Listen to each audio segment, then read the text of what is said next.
అందరికీ నమస్కారం అండి. ఈరోజు హనుమాన్ జయంతి. హనుమంతుడు జన్మించిన రోజు.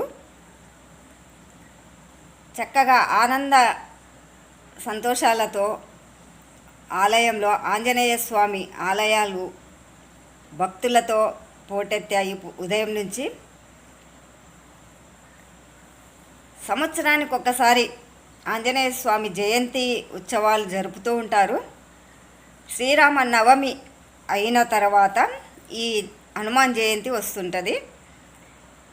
ఈ హనుమాన్ జయంతిలో ప్రతి ఆలయము స్వామివారికి కళ్యాణోత్సవము, ఆంజనేయ స్వామి సువత్సల అమ్మవారితో కళ్యాణం జరుపుతారు. అలాగే స్వామివారి ఉత్సవాలు కాబట్టి స్వామివారికి ఆనందంగా వైభవంగా రథోత్సవాలు జరుపుతారు.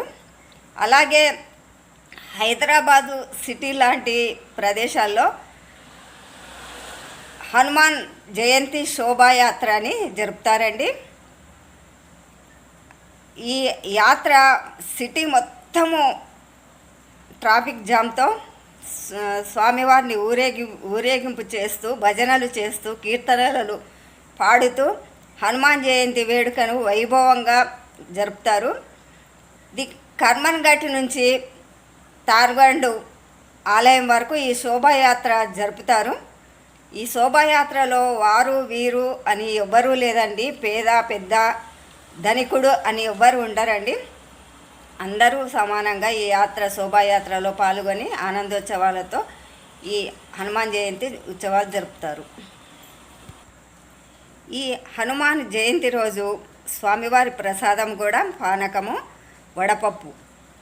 స్వామివారికి చక్కగా కళ్యాణం జరిపి, ఉత్సవాలు జరిపి, ఆలయాలు ఆంజనేయ స్వామి టెంపుల్ లాంటి ఆలయాల్లో చక్కగా భక్తులకు అన్నదాన ప్రసాదం కూడా చేస్తూ ఉంటారు. ఆంజనేయ స్వామి మహాబలుడు, శక్తిబలుడు, వీరుడు, శూరుడు. ఆయనను తలుసుకుంటేనే మనకు ఒక శరీరంలో ఒక చక్కని ధైర్యం అనేది మనకు ఏర్పడుతుంది. ఆ ధైర్యమే హనుమాన్ ఆంజనేయ స్వామి. కనీసం ఆయన ఈరోజు ఆయన దండకం, ఆంజనేయ స్వామి దండకము, ఆంజనేయ స్వామి చాలీస చదువుకున్న అంత ఫలితం దక్కుతుంది.